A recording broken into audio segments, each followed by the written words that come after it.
We're going to talk today about technical fouls and fighting. More so technical fouls, I think, than fighting. I don't have a ton of fighting stuff because they don't happen in my game. I don't know about you guys. I neither.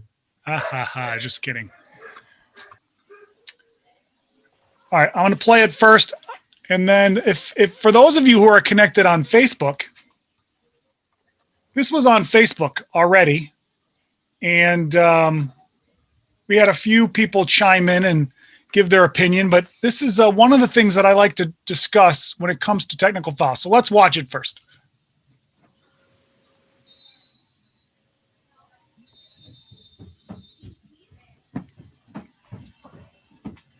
I'm going to play it again, and I'm going to explain to you what happened, because I don't know if you can hear the sound very well or not, but there was a foul called right here.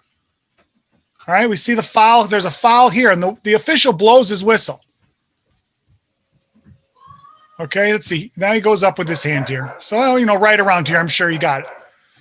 And then the player continues on, and then we've got another foul here. Okay, and then this official calls it and assesses a technical foul.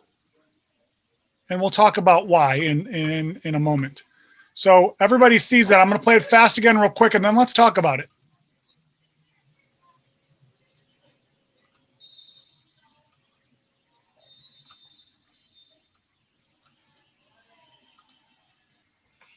All right, what do you guys think? What are your first thoughts by watching this? Trail should have kept running in to, if they didn't hear the whistle. Obviously, he didn't hear the whistle, that he continued. Trail should have kept running in with his hand up so that this way his partners also knew that there was a foul called earlier. Yeah, for the looks of it, it doesn't look like the player even knew it was a whistle because he kept going. Okay. So we've got, I'm sorry, Vito, was that your comment, the first one? Yes. Can you repeat it? So what I said was the Trail who had the initial foul at the volleyball line. Right. He's coming down in a kind of a fast break. He's breaking down to get into position. He should have, when he called the foul right about half court when he saw the foul, whether it was just past the volleyball line or what. He should have kept running in as he's seen that guy continue to go, so that, he's selling also to the coaches, hey, I got a foul before anything. But obviously it looks like this 23 did not hear it, and maybe the other green defender might have and said, I'm not going to let him score, which caused, the lead official to say, well, kind of like an intentional foul is a dead ball foul, where I think they still could have talked about it and said, obviously you didn't hear the whistle, and we just have the foul up on top. Okay, so those are good points and kind of leads to what I want to talk about, where this looks like a normal foul call, right?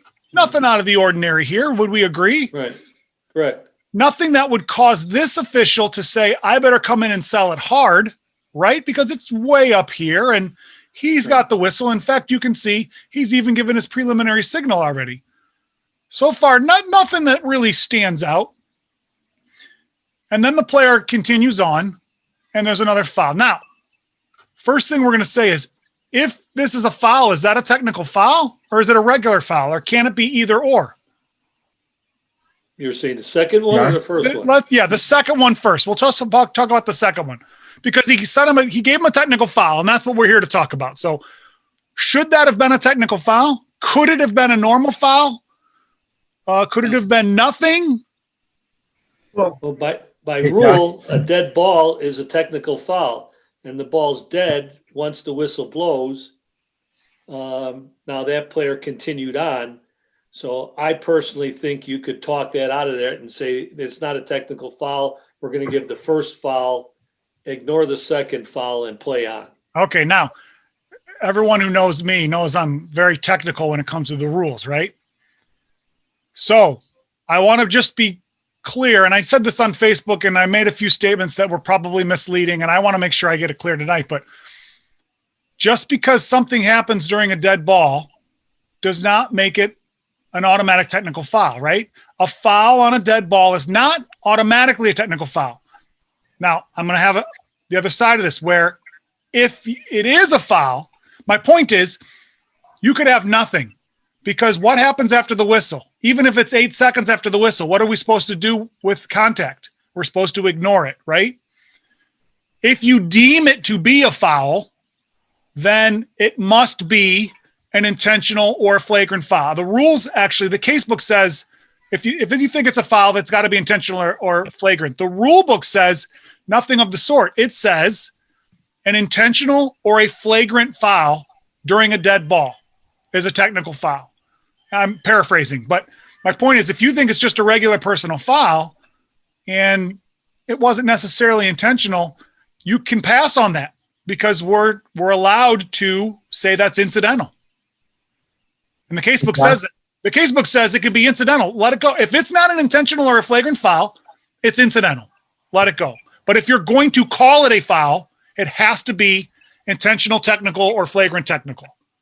So Vito, you're right, but I like to mince the words just to make sure everyone knows that that's how it's written. It's not written in, oh, that was a regular foul. I'm sorry, I got to call a technical foul on you. No, if it's a regular foul, you can ignore it and say, Coach, it was after the whistle. It's incidental. Yes. So Josh, what if, just like the play, you're out of bounds, he's out of bounds holding the ball. Once he has the ball, it's not a dead ball because it's already in play. He reaches over while he's, trying to defend the thrower, okay, reaches over and hits him on the arm. That's a technical foul. Correct, but that's a live ball. Oh, that's true. That's live ball because it's live once it's handed. Yeah, once it is disposal, that's actually written into the rule that correct, if you make contact. So it's a little different. We have another question.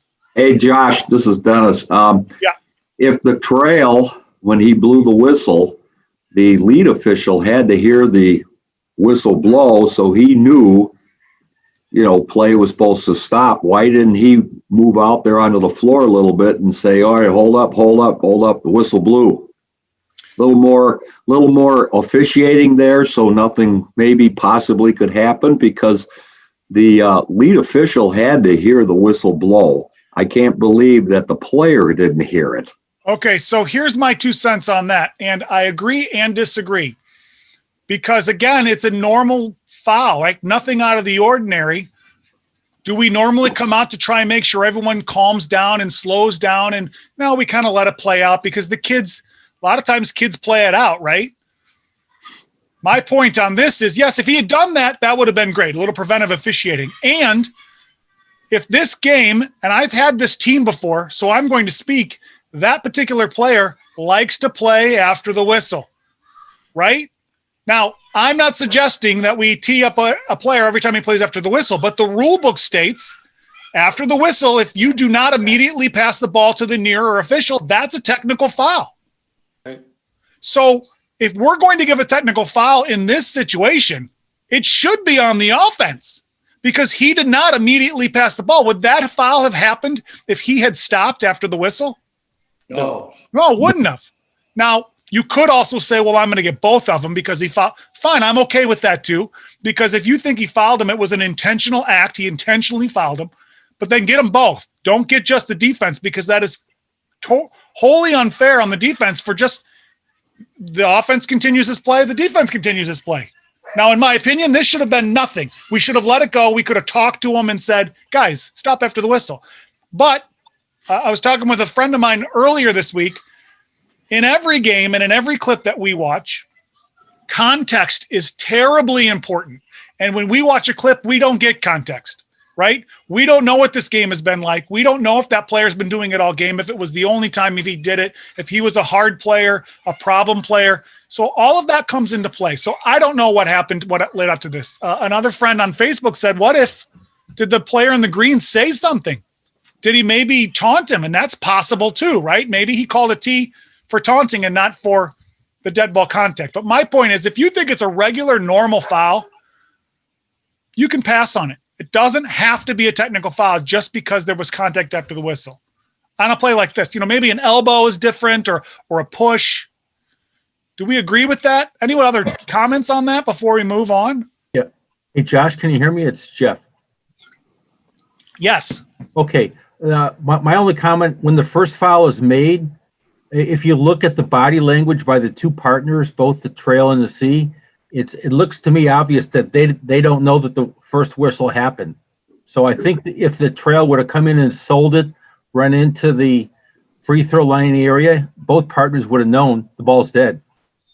Just look at the body language of the other two officials. Oh, watch this official, Jeff. This official right here, the center. Can you hear the sound when it plays or no? I can't know. I'm on Facebook, so maybe that's right. I'm going to tell you when the whistle sounds, and then watch the center. What does he do? Whistle.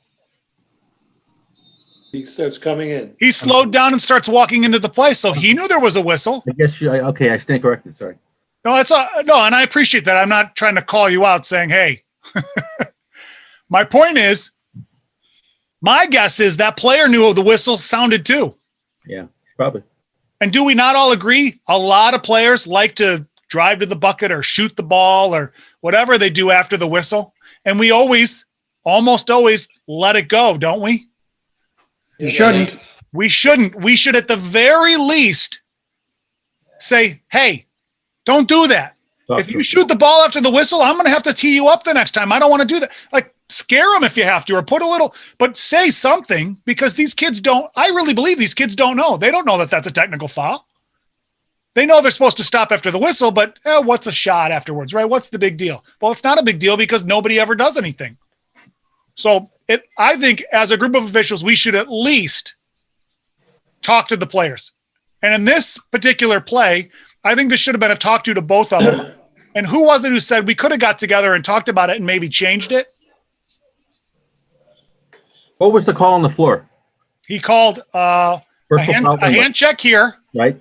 And then he called a foul here, which like I said, by rule, if you're going to rule that a foul, it has to be considered an intentional technical foul or a flagrant technical foul.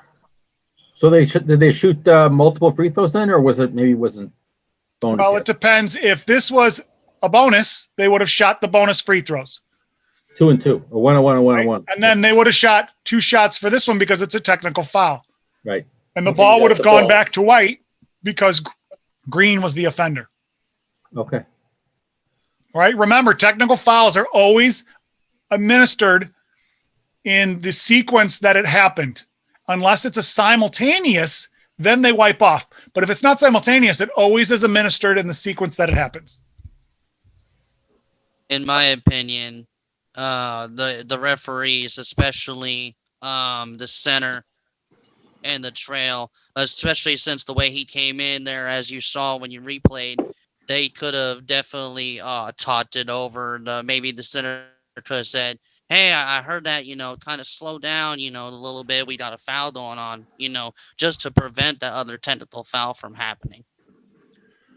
I agree with you. I think we can get together on that, whether we change our ruling or not. At least let's talk about it and say, are you sure he didn't hear the whistle, or that looked like just kind of a normal toss or something, and figure it out. Now, I will say this. I spoke to one of the officials on this game, and it was a long time ago, so I don't remember exactly, but he had stated how the player in the green was a problem player and was causing problems all game. And I think this might have been in the fourth quarter. It was the third quarter.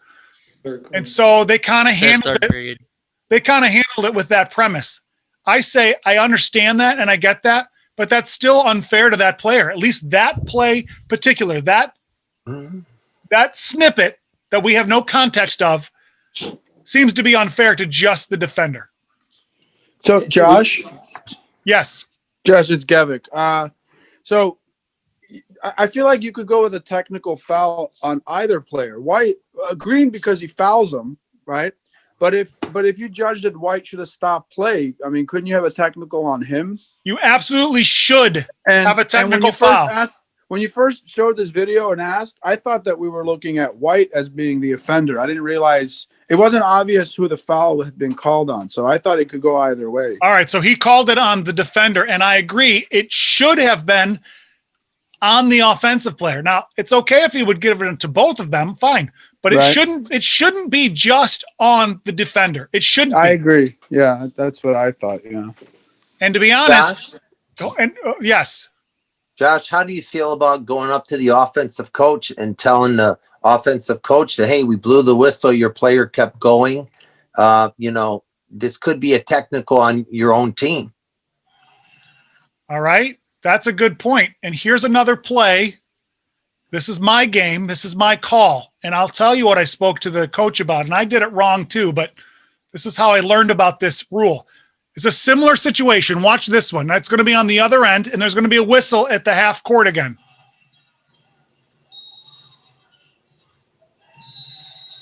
Oh, You saw that?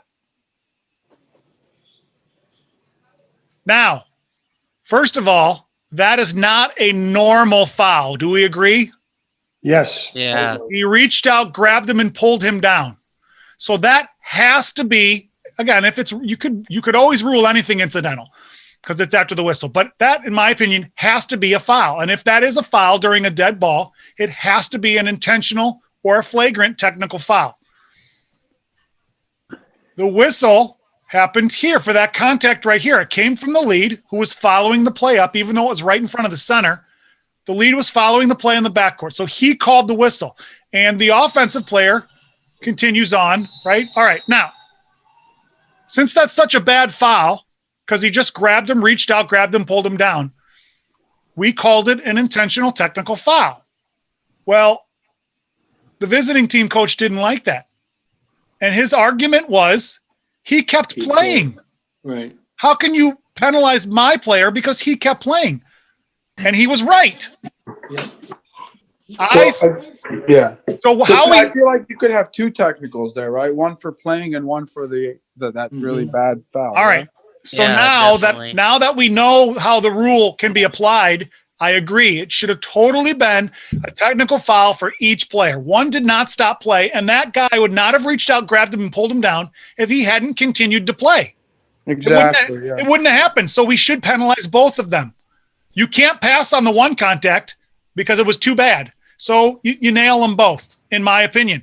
Now, the way we handled this game was we gave him a delay of game warning because he didn't stop after the whistle. Well, that's wrong.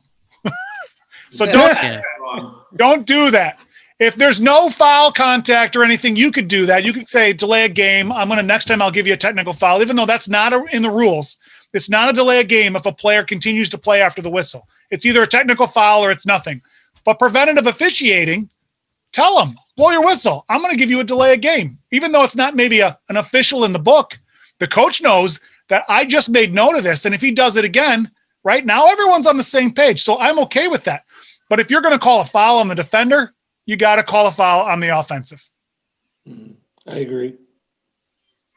All right. Let's not keep, favoring the offense for breaking the rules. They get enough favors as it is in regular play. So let's get that. Hey, Josh, this is Dennis again. Yep. In that first clip, you said that you talked to one of the officials and one of the officials said that they were having problems with that player the whole game or how long the game was going on. Right. So maybe they should have taken care of it way before this. No, it all depends on the game. Well, We don't know. Yeah. that's Yeah, a good that's just point. a deal breaker. That's a good point. But sometimes, as we all know, when we've got problem players, they're real good at walking the line, right? Yeah. So you keep an eye out for them. You try and get them. Problem players, you try to get 2, 3, 4 quick fouls on them, right? Then it puts them on the bench because you can identify that. But sometimes they're real good at walking the line and you can't quite get them. And sometimes it comes out of nowhere. But you're right, Dennis. If you have a problem player by the third quarter, they should have 3 fouls. Now, I mean, if they don't foul, you don't get it. But a problem player is going to foul. And we got to get them. And we got to neutralize that problem. And then the rest of the game will play better. So that's a good point. That's something that the three guys at halftime, the 3 officials should talk about to keep your eye on number whatever and everybody tighten down on the kid. And that is a really great comment because Halftime is not about being buddy and joking around, and you can do that. But halftime is to like really talk about what you saw in the game. And if you've got something that needs to be seen, you have to share it with your partner so everyone's on the same page. Halftime is just as important as a pregame and a postgame, maybe even more so because you've got more game to play. So yeah, you got to talk about those things. Hey, did you see number 23 Green? He's walking the line. We got to keep our eyes on him because maybe your partners didn't see it. And I don't think you have to wait till halftime. You get a timeout or something. Well, yeah. Get everyone together. Absolutely. Sooner the better. Absolutely. All right. Let's look at this one.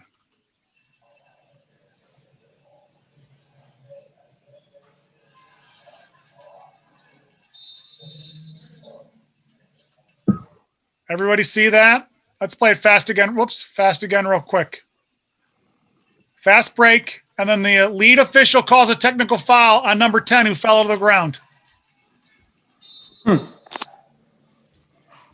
missed it. What do you do? Now, again, context, right? In this clip, there's no way you could see whether it's a good or a bad call because we don't know the context.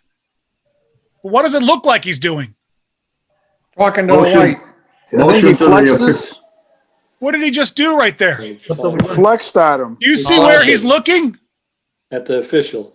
He's looking Yeah. right at the official. And he flexes his muscles, And right? he flexes his muscles, and it's not a great quality video, but can you see his face is kind of angry? Yeah. Yeah, that's taunting. So I'm going to venture to say he said something to the official because he thought he got fouled, and there was no whistle.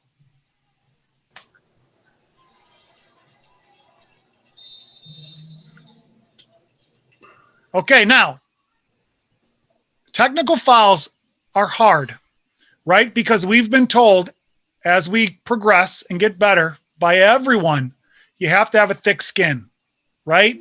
You can't just tee a kid up or a coach up because they make a comment that you don't like.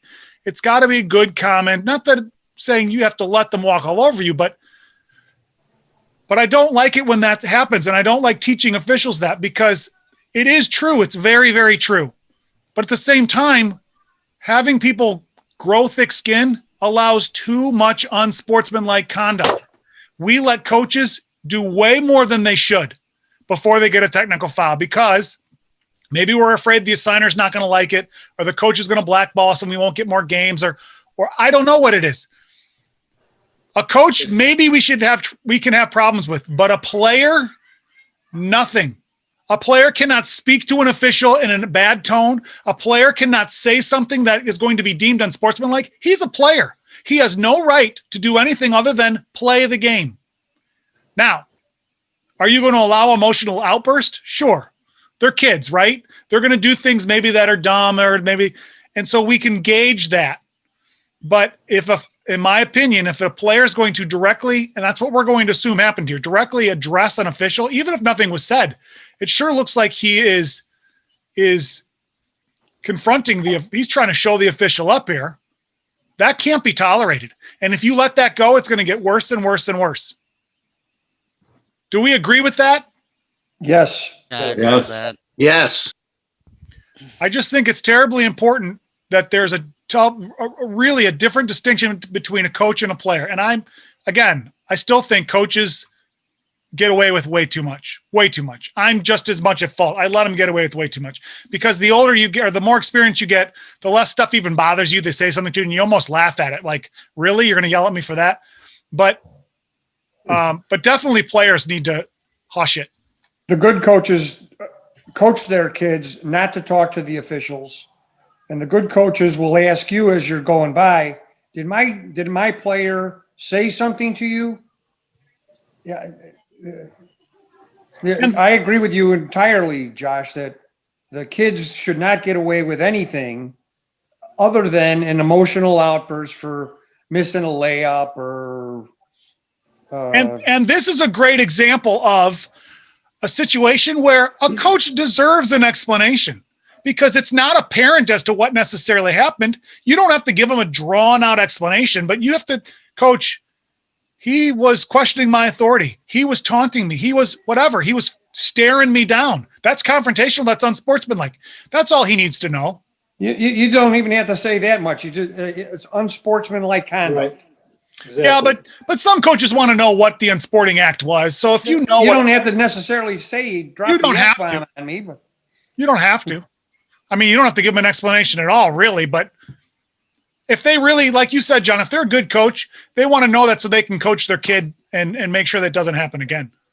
No different understood. than a But coach or a the only kid. two things that we talk about before a game begins is sportsmanship and if the equipment is correct.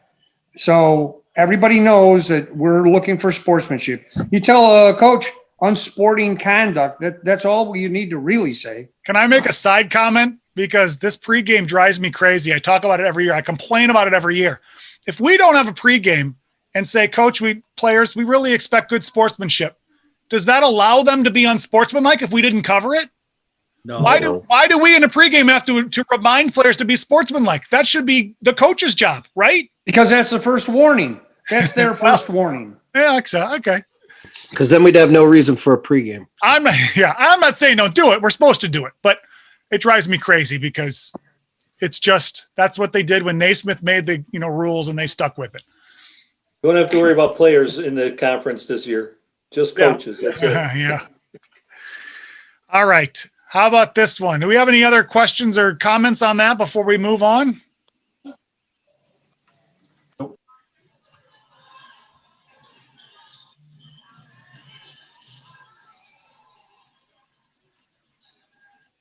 All right. There's no technical foul on this, but this is a slapping of the backboard. And what is the penalty for intentionally slapping the backboard? Nothing. Intentionally slapping the backboard is a technical foul. If you're intentionally slapping the backboard, okay, not hitting the backboard, slapping the backboard because you're attempting to block a shot. That's not intentionally hitting the backboard. That's intentionally trying to block a shot and then hitting the backboard. All right. So with this, because this also is my game, I wonder why I have so many of my games.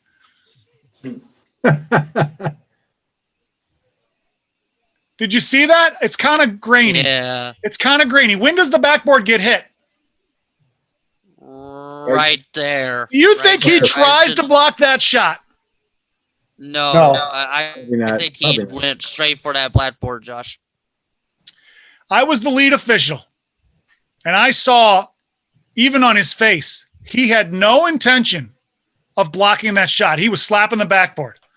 Now, why do I show this? Because by rule, it's a technical foul, but you're going to get yourself into a ton of trouble if you call that a technical foul, because you can twist this clip into, well, I don't know. I mean, I thought he was trying to block it and he just happened to slit it. Maybe he tried to block it way too early and that's why he hit it early. You can make the argument, right? So the general rule of thumb is on the slapping of the backboard, if it happens on the same side as the shooter is shooting, he was probably trying to block the shot. And you have to go, you don't have to, you can call it, but go with that. If it's on the other side, clearly he's not trying to block anything, right? Because the shooter's on the other side of the backboard. I suppose if it was way early or way late, you could get that too. But we have to be extremely careful because if someone sees the clip, almost always an argument can be made for the other side, right? Now, I talked to my partner at halftime and my partner said, I agree that you didn't call. I'm glad you didn't call it, but he says, I agree with you. He wasn't trying to block the shot at all. He was trying to slap the backboard. So I don't know why we're so afraid to call it. And I'm still suggesting not to call it because it will get you into more trouble than it's worth. But it's just a good general rule of thumb. Slapping the backboard on the other side of the shot. Same side of the shot, let it go. Agree, disagree? I wouldn't get involved with technical at all. I mean, unless you could call basket interference if the No. backboard shakes enough. No, he can't. No. That's not a high school rule. Can't call that. If the basket is shaking because I slapped the backboard, that's not in the rules. That's nothing. And if it's on the rim, You could call it and everyone would probably accept that ruling. Even, the offended team and the team at the advantage, but that's not a rule. So if the ball's on the rim, it's not? No, No. no, at all. The basket interference Hey, revolves Tim. around the basket, the ring, the net, the basket, and the space above the basket, depending where the ball is. Right. So, all right. Hey, John, Yes. remember the Tommy O'Neill line, stay out of trouble. You call that, you're going to get yourself in a hell of a lot of trouble. Well, that's true, but Tommy O'Neill also officiated in an era where they didn't have as much video. So Yeah, stay out of trouble, but don't avoid something if it's there because someone will have video of it. Yeah, I just mean on this play. Yeah, on this play, there's too much gray area. There's too much. It could have been that, again, if you're going to call it, it needs to be, look, it's clear. It's obvious. He was on the other side of the backboard. You're telling me he tried to block a shot that was on the other side of the rim? Not even possible. That's my point. That wasn't obvious.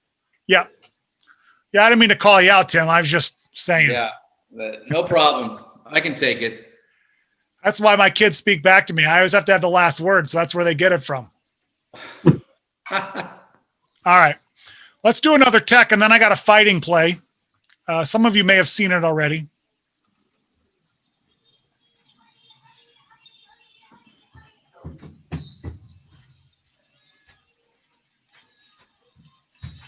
Technical foul right there. Did we see what happened?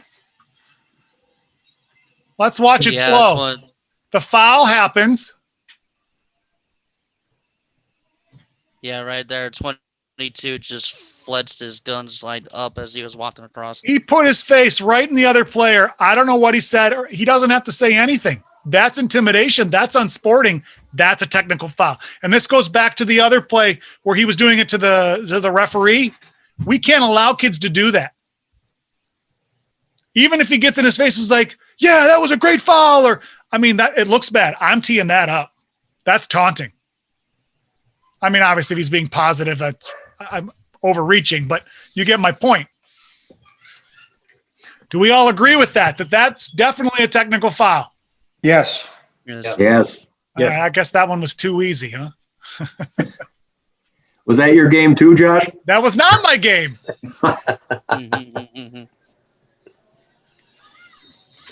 Ooh. All right, now we're getting close to fighting. We're getting there. It's getting closer. All right, I'm going to play it fast again real quick. It's all revolves around a dunk.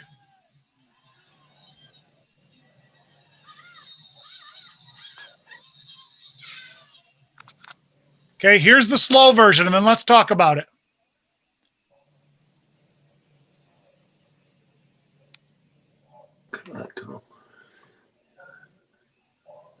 All right, what do we see?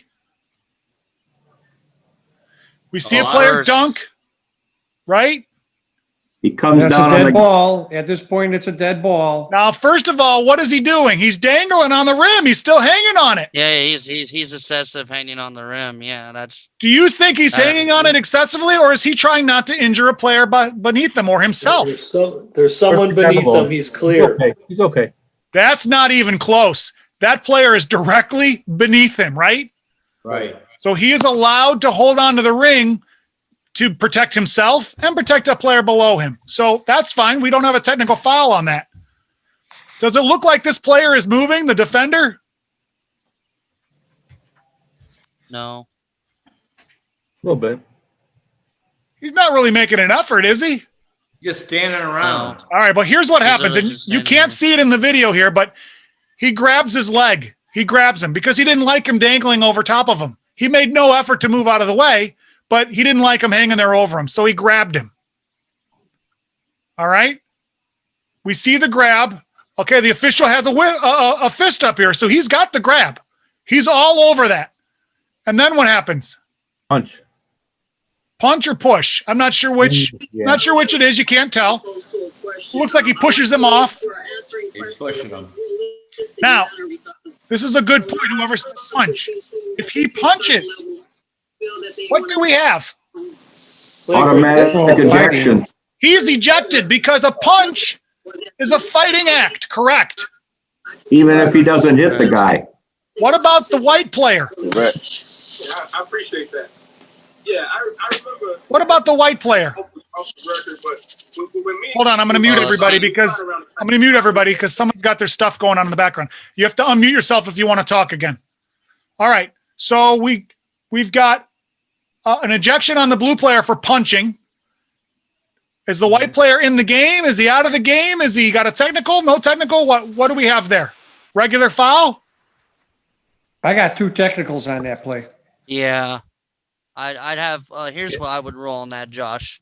I'd rule technical foul on blue for punching, and then technical foul on the white player for possibly pushing back, because if you see that slow clip right about when they start to act up, it seems like the white player slowly pushes forward back as to like kind of get him off him. So I'd rule double tap on both sides. All right. So are you ejecting them both? Are you keeping them both in the game? What are you doing? I would, in this situation, since they're both in the act, I would probably eject them both. Okay. So this is important to know. If this, let's say the blue player did nothing. All right. It was just the hold.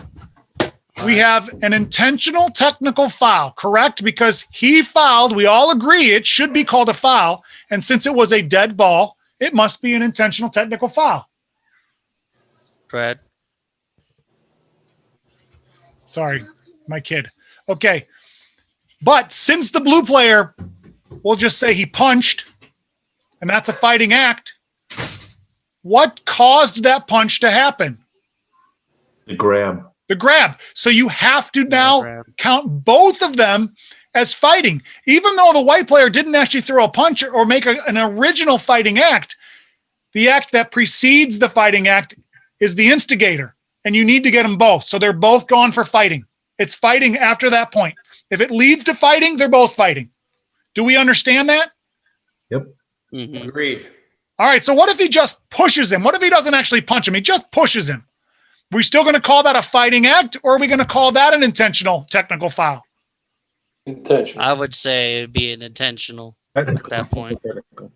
And I think depending on the context of the game, depending on the context of the play, maybe depending on words that were even said and used, you could still call it fighting, but you're probably better off. A shoving match usually is not fighting. It's just 2 kids shoving, dead ball foul, technical on both. Now, one clearly happened before the other, but in my opinion, they're simultaneous. They're close enough together. One happened because of the other. I'm calling them simultaneous, and we're gonna wipe them each off. Agreed. Okay, whether it's fighting or not fighting, I'm still wiping them both off. I mean, they're going to get their foul in the book, but we're not shooting free throws. All right. So remember, simultaneous. And they're still in the game. And they're still in the game. If he didn't throw a punch, they're both still in the game. Yes. If he threw a punch, they're both gone. Now, John, if you consider the pushing and the grabbing to be fighting, then you can throw them both out. I'm okay with that. Because I understand. There's context to the game, right? We don't really know what led up to that, how it exactly happened. So that's where we get paid our $65. You know, we got to make those big decisions. All right. So that's leading into a fight. Let's play one that's actual fighting. Now, this was given to me by a fellow official who said this is a great learning video. I got to see if I can find it. Here it is. It's a long clip, but it's important to watch the whole thing.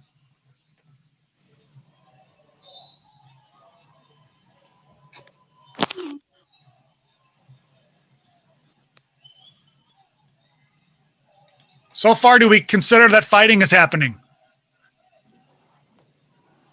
Definitely fighting. All right. Now the players are under control, and we're going to talk about it. Now, before I show it all slow and break it down, I want to break it down fast again here. I'm going to pause it as we go. We have a shot and a hard foul. Do we have a fighting act there? No. No, it's a hard foul, right? You could even maybe say it was intentional, depending what you saw. We can't see on this clip whether it's intentional, but It's nothing other than a hard foul. Number two didn't like it, He right? pulled him to the floor. He pulled him to the floor, though, right? So that is an intentional. That's not a basketball move. You could call that intentional, but it's hard to see. Was 2 on him, grabbed down because he clamped on him? I'm not going to make that judgment off of this clip. But if you say, yeah, if he grabbed him and pulled him to the floor, you absolutely can call an intentional foul. I'm okay with that. And like you said, if it's not a basketball act, and if you think there's intent to even hurt, yeah, we should call that intentional foul because doesn't have any place in the game of basketball. All right. So 2 didn't like it and shoved him.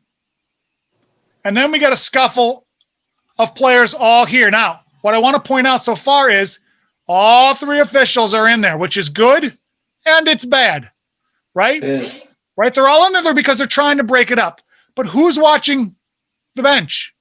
One of the guys from the bench came out on the floor. Anybody come out on the floor? 32. You guys saw it, right? But the officials didn't because they weren't watching. Now, I'm not picking on the officials because for those of you who have ever been in a fight, in a situation, it's chaotic. And you're not thinking, oh, I better stay back. I better go watch you don't think that. You think I want to make sure my game doesn't get out of control and you try and break it up. But we have to try and remember at least one official, usually the official who's opposite the table, has to watch the benches. Because if a player comes off the bench, even if he doesn't fight, what is it? Ejection. Ejection. He comes off the bench onto the floor. He's out. He's gone. The coaches could come out right away to break up the fight, but players can't that are sitting on the bench. That's right. It used to be only the head coach. Now it's all coaches because we're going to assume coaches being adults are in the best interest of the kids and they want to protect the children from fights and injury and whatnot. So let them come on, let them break it up. Josh, did any of the players on the bench in the blue team come out on the floor in that one? Well, we'll find out. Oh, okay. In the corner. I think I got But a breakdown of that. The coach pulled him back. The coach pulled him back. I got a breakdown of that. So here, it's 3 timeouts left. It's 7-3. All right. So it could be a bonus situation. I don't know who fouled. Let's see. The white followed the dark, I think. What period is it? 4th period. So no, the dark followed the white. So it's definitely a bonus situation, right? Because there was another foul on the visitors. Mm-hmm. Whoops. I don't want to go 10 seconds back. So after they gather, they decide. But let's see. Let's decide for ourselves. Again, hard foul here. It looks like the player's trying to undercut him. And you could be right. He might have pulled him down. He might have done something sinister. I'm going to call this a common foul. All right? Because I think... Trying to block him out. He had him on his back. I think most of the times if we see this and nothing else happens, we're just going to go a regular foul. Whether it's right or wrong, we're just going to go regular foul, right? Mm-hmm. Yeah. And not, again, taking away from whoever said it. Did he pull it? If he did, absolutely intentional. Okay, we agree with that. So we got a common foul here. Then number 2 pushes him. Okay. Now, is that a fighting act? He's gone. Is that a fighting act? Pushing? Could be. Could be, but not necessarily, right? No. If it ends with that and there's nothing else happens, are you going to eject that kid for fighting? No. I'm probably not. I'm going to call an intentional technical foul. Maybe not. Again, context, right? It all depends on it. But a push is not necessarily a fight. Now, I know I put flagrant technical foul here because that's what we're going to end up doing, but we got another push back, another push just right now. Again, it's pushing back and forth, pushing. Not necessarily fighting, but definitely fouls. We definitely have to get these technical fouls, intentional technical fouls at this point. But as soon as, here it comes. We saw number 2, right? Oh, I'm going to move it back again. He throws a punch, and I think he even connects with the arm. As soon as a punch is thrown, whether it connects or even if it misses, now we've got to fight, right? We got to fight. So now, in my opinion, your intentional technical fouls that weren't necessarily fighting are all upgraded to fighting. Agreed. Because all of this led up to a punch. It's all considered a fight, everything, except that first common foul. Do we agree? Yes. Yeah. Yes. And now it continues on, right?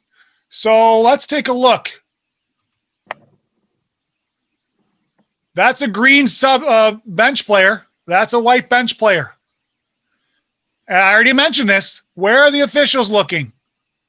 In the around everybody else. Not in the one of stands. them saw it. Not one of them saw it. And they weren't on the court for very long. In fact, this coach pulls them right away. So we have to be aware of that, because what happens when they leave the bench, as we said, they're ejected, right? So you're going to give 2 free throws. All right, 2 free throws for the common foul. I think it was a shooting foul. If it wasn't, it would be 1-1 because it's a common foul. Do we understand that?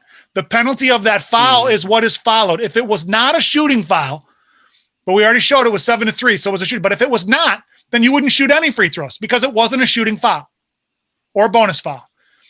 The first flagrant is 2 free throws. Why did they get 2 free throws? And nobody else gets any free throws. Why?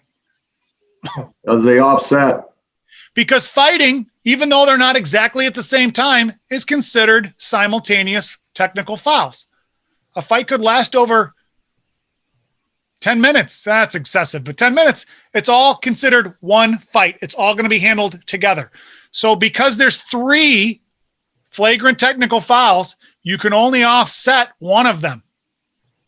That leaves us with 1. They shoot 2 free throws. Okay? Then we have... So there were five kids ejected total.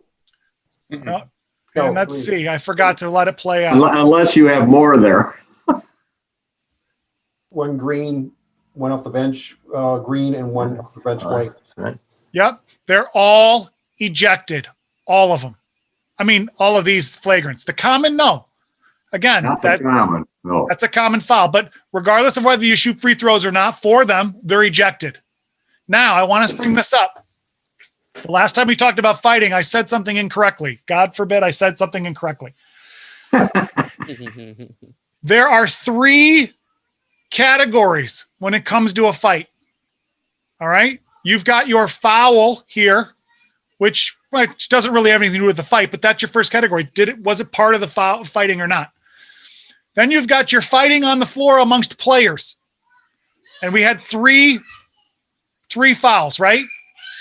What if we had 3 bench players come off the floor? Would we shoot any free throws?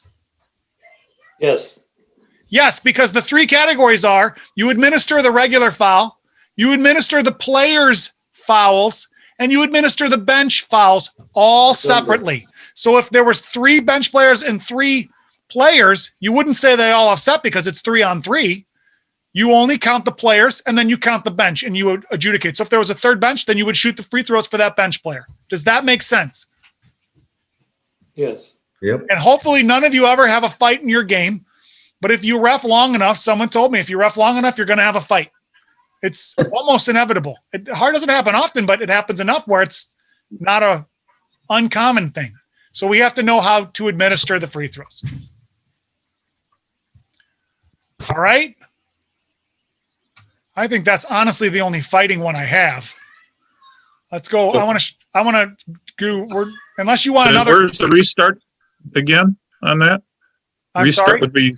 The restart would be white at the You mean division how line? do we, after the free throws, how do we resume? Yeah.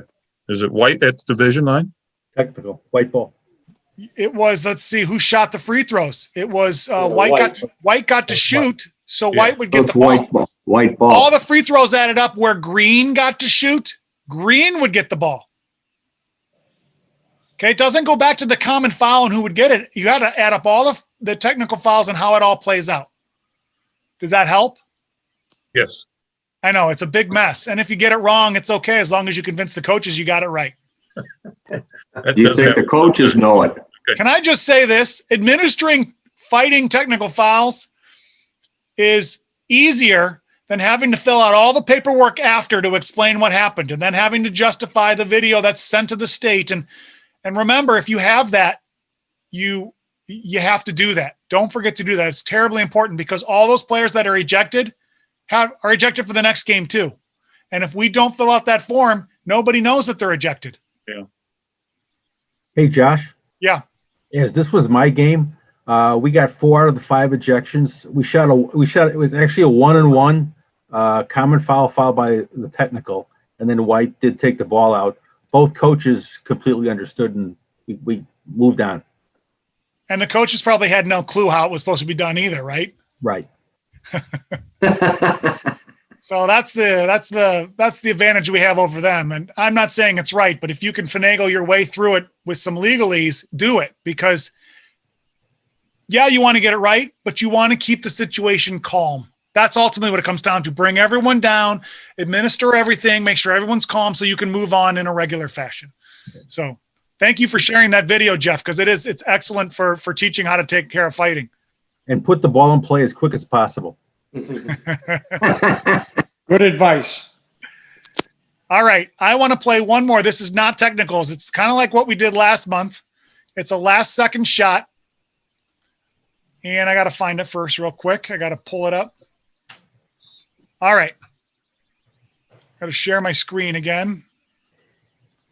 Where'd it go?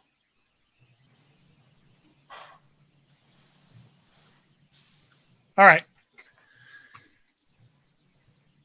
It's a little bit, again, longer of a clip, but there's going to be a free throw, a basket is going to come back. Last second shot. If you can see down here, we've got 16.7 seconds left in the fourth quarter, 2-point game.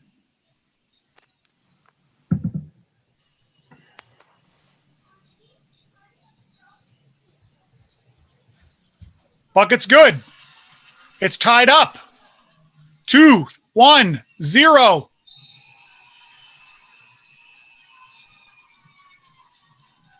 All right, now, first of all, we got a foul at the end of the game where the buzzer went. Do we get together to determine whether the buzzer went off before or after the whistle? Do we just say it went off? What do you do? Together. Together. Talk about the sequence. All right. This is what I'm going to say. If you have definite knowledge, the whistle went off and there was 0.5 on the clock and then the buzzer went, then get together. If you don't know, don't get together. Don't confuse things. You don't have any information to change the way things work, then don't do anything, because there's nothing you can say to change the situation, right? So just because it's a close play and there's a foul at the end of the game doesn't mean we have to get together. Only if we know what we have in our mind and what we saw will alter what will happen. All right? Everyone agree with that? Mm-hmm. Yeah. Okay. Now, they're pretty stoked because they're trying to win the game.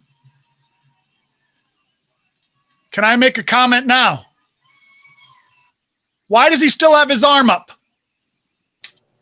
Good question. I mean, you'd think if he had something, he would automatically call the other two together if you think he had some before the shot or before the horn went off.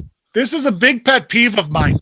He's a football rep. There's nothing necessarily wrong with it, but what is the purpose of the fist or the hand in the air? Stop the clock. Stop the clock. Once the clock is stopped, do you need to keep holding it up? No. Maybe a second or two to make sure everyone sees that you stopped the clock, but no, put it down. There's no. He doesn't think everybody knows he called a foul.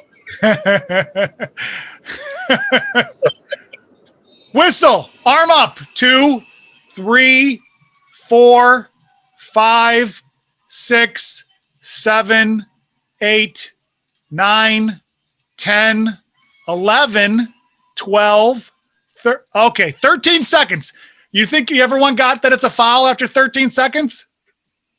I'm not trying to pick on the guy. I'm really not. My point is just, listen, be cognizant. And I understand in a hard situation game or a hard play, be cognizant that you look foolish with your arm up that whole time walking around. You really do. Drop it down. Talk with your partners. That's okay. But just talk. Bring your arm down. All right. I'm being overcritical, I realize. Now they report the foul, and the coach, I don't know what he's complaining. He's getting free throws. Oh, that's what it is. Okay, here we go. Look what he reports. 101? It's on No, 12. It's on 12. 12. And then, well, there it is right there. You can't see, but he says 2 shots. 2 shots. One. Oh, The coach is like, what? What? 2 shots? It should be 3. All right. Yeah, and, it should be. he's right. And we make mistakes. Again, the intensity of the moment, and we're not thinking clearly sometimes, and we just naturally say 2 shots, right? So we get together, and I don't know what we're discussing because he's right. It should be 3. You called it all the way up here. We need to know where we call it. But maybe we're verifying. Okay, I'm all right with that. I think Tim Cohen was straightening it out. Yeah, well, I'll tell you, I'll tell you what we were discussing. All right, now wait a second. Did he just say 2 shots again here? Yeah. He's holding up that two thumbs or 2 fingers at the end saying 2 shots. All right, so here's the situation. I know, Tim, you were on the game, but let me put in my 2 cents first. Go ahead. As a bystander just watching, it's 9-6. Is this the 9th foul or the 10th? If it's the 10th foul, maybe it's a 2-shot foul. He doesn't think he was shooting. Is that possible? Maybe.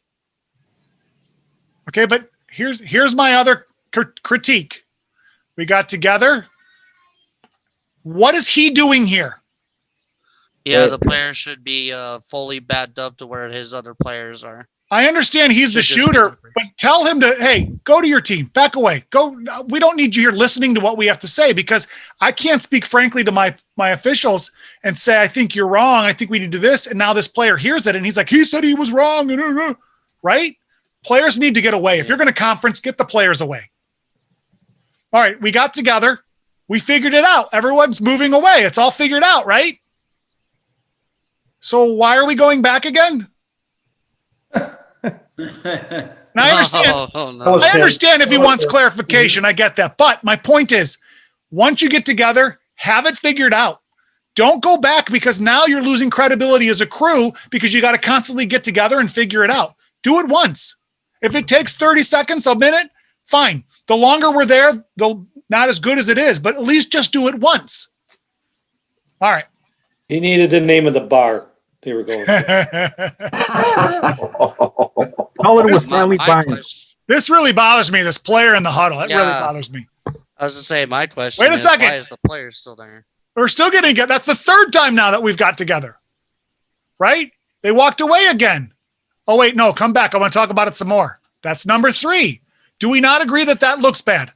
Yeah. Yes. I agree. Is he going to change his mind? Now, this is the home coach out of his box, which we're going to allow because it's a it's a situation. He's not being out of control, but he wants an explanation, and he doesn't think that he shot the ball. Look at his body language. Watch him. Watch his body. That's where I got fouled. He doesn't think he was shooting. That's what, again, I'm just guessing by watching the body language. So what was talked about, Tim? Did you all see it? Do you think he was shooting? It was close. I'd have to say, Yeah. I'd have to say it was close. Well, that's what I was going to say. I don't think he was shooting. That's why he gave him 2 shots. All right, let's watch.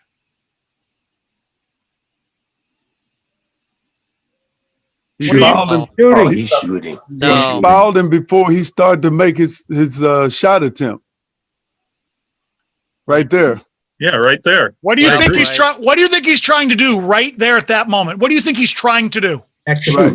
Shoot the ball. Shoot the ball. There's 1 second left. He's trying to win the game. Do you think he's thinking to pass or dribble? He's trying to shoot the ball. Now, you could make the argument that if he didn't get it off, he wasn't shooting, or something else where he didn't. But what did he actually do? He got the shot off. So to me, that says as soon as he's trying to get that ball so he can he's started his active shooting. The motion that precedes his habitual, the act that precedes his habitual motion. Now, again, we can split hairs. I get that. But I think we should all agree with 1 second, less than 1 second left, in a tie game that they just tied up for the bucket and they stole the ball, that kid's trying to win, right? Yes. Right, but Josh, we can't make a call based on his intent, right? It's based on what actually happens. And what actually happened? He shot the ball. Shoot. He got shot the fouled ball. first. So now you as an official need to determine where did his act of shooting begin. It's not necessarily when the ball left his hands. That's not the act of shooting. The act of shooting happens in the motion that precedes his habitual motion. Right? Now, if you say he didn't shoot because you judged it to not, that's your judgment. I get that. What I'm saying is we also need to know, yes, and we can't rule intent, but we can also know that he intended to shoot the ball and he actually shot the ball. So now I'm going to say, yeah, he intended to shoot the ball the whole time. As soon as he picked it up, he was trying to shoot the ball. That's how I'm going to rule on it. Well, now did he get 3 shots? Well, he only got one because he put it in and game was over. So it didn't even matter. But it could have. But he signaled 2. But he signaled 2. He signaled that 2 shots. Yeah. I think I was on the game, and I can tell you what happened. Did they only allow 2, Tim, or did you give him 3? No, here's what happened. The referee that called the foul had a bunch of questions. He had a bunch of questions. The first question was, did you have him shooting? And I'm down there at lead lead. And I said, yeah, I had him shooting because he didn't know what he had. I think he was. Well, he was straight line. Then he was straight line. Well, should we upgrade it to an intentional foul? And I said, no. Cool. And I said, we're shooting 3. Let's get going. And they kept asking questions. So now you say he's straight lined, and I would tend to agree with, yes. Can you tell where the contact happened or when? He doesn't know because he's not in a great position. So yeah, you're right. He's asking for help. So I think that's okay. Right? He wants to make sure what he's calling is not going to bite him in the rear end when the video comes out. But when you ask for help, you got to trust your partners. There you go. And then when we came together the last time, I said, if you got a shooting foul, it's a 3-point shooting foul. So when we put it in play, I said 3 shots. The kid made the first one. The game was over. Who's going to help with this play? Who has the best knowledge of this play?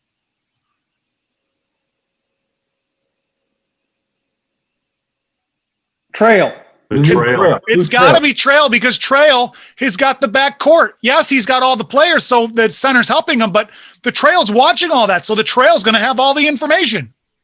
The lead's probably not going to have any help at all. I mean, he might have seen it, but it's the Trail for the help, right? Tim, what did the Trail say? What did the Trail say in this conference? Tim is Trail. Oh, he's lead. Now, Tim was lead. He's new Trail. Yeah. Right. So here's my opinion. My comment on this. As this official here, he was the lead, right? I'm just going to refer to him as the lead. The lead, unless he has information, truly should be over here watching the players. Yeah.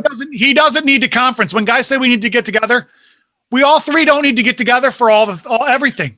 I don't have any information to give you. You guys figure it out. I'm going to watch the players and make sure nothing happens. When guys feel like they want to be included, or I don't know what it is, but you don't need 3 guys talking about a play about everything. Only if you have information to give should you get in there.